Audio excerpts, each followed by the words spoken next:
नमस्कार दोस्तों, स्वागत है आप सभी का एक बार फिर से। दोस्तों, अगर आप अपनी लाइफ में कुछ नया सीखना चाहते हैं तो चैनल को सब्सक्राइब जरूर करिएगा।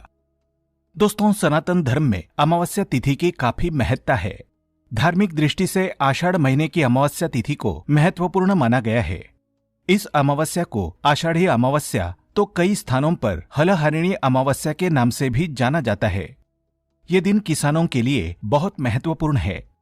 इस वर्ष आषाढ़ी अमावस्या 28 जून मंगलवार के दिन पड़ रही है और स्नान दान की अमावस्या 29 जून को मनाई जाएगी।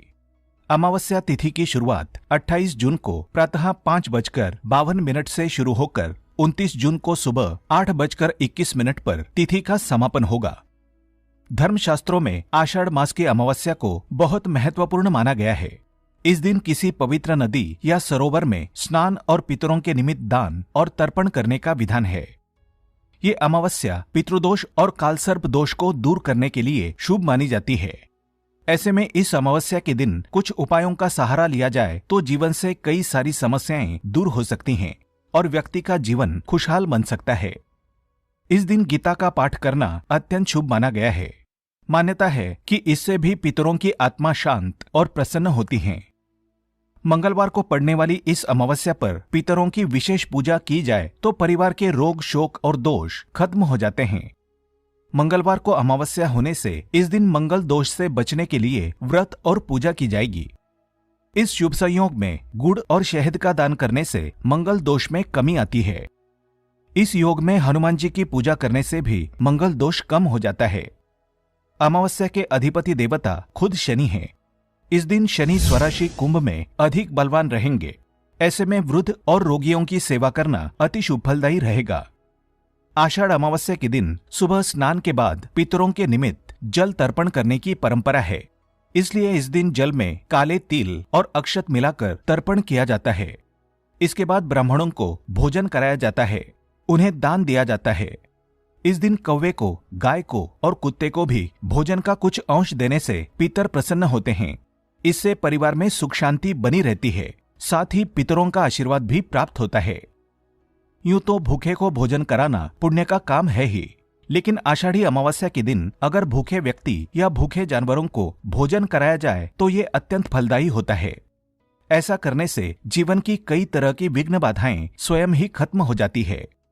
इस दिन चींटियों को शक्कर मिला हुआ आटा खिलाने से भी मां लक्ष्मी की कृपा प्राप्त होती है। आज के इस वीडियो में हम आपको बताएंगे इस आषाढ़ अमावस्या पर करने के लिए एक बहुत ही सरल और प्रभावशाली उपाय, जिस उपाय से आप अपने शत्रुओं को परास्त कर सकते हैं। इससे दुश्मन शांत हो जाते हैं, आपको हानि पहुंचाना बंद कर देते हैं। इस उपाय से आप पितरों को प्रसन्न कर उनका आशीर्वाद पा सकते हैं। पितृ आशीर्वाद से जीवन में सुगमता आती है, कार्यों में आ रही विघ्न बाधाएं दूर हो जाती है, घर में संपन्नता आती है, शनि जनित दोषों से छुटकारा मिलता है, सफलताओं का नया दौर शुरू हो जाता है।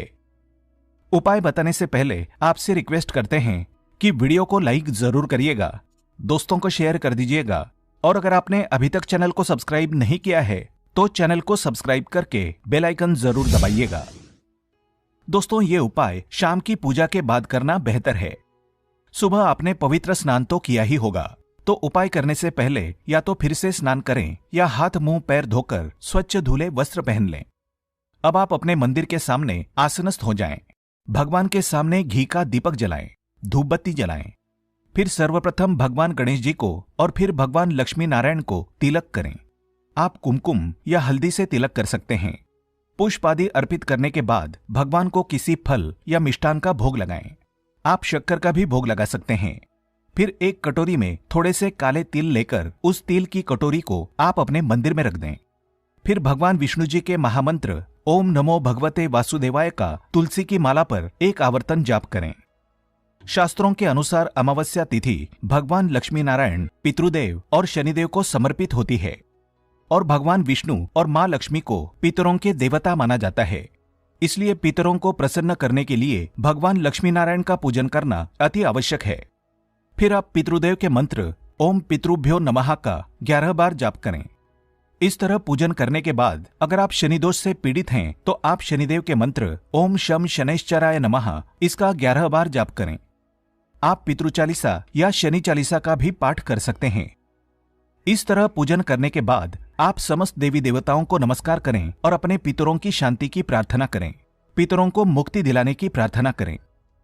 फिर देवी देवताओं को नमस्कार करके जाने अनजाने में अपने हाथों हुई गलतियों की क्षमा मांगे, पितृदोष और शनिदोष को दूर करने की प्रार्थना करें। इस तरह पूजन करने के बाद आप एक रोटी बना लें। ये रोटी मीठी होनी चाहिए, तो आप शुद्ध जल मिलाकर आटा गूंथें और उसी समय आटे में शक्कर या गुड़ डाल लें और फिर इससे एक रोटी तैयार करें। अब इस रोटी को आप एक थाली में रखें और इस पर घी लगाएं। घी ना हो तो सरसों का तेल लगाएं। अब इस रोटी को आप अपने मंदिर के सामने रखें और आपके जो भी शत्रु विरोधी हों, जो भी आपको हानि पहुंचा रहे हैं, उन दुश्मनों को शांत करने की भगवान से प्रार्थना करें। आपको हो रहे कष्टों को दूर करने की प्रार्थना करें। फिर जो तिल आपने मंदिर में रखे थे उनको आप इस रोटी पर डाल दें। फिर पितरों को नमस्कार करें।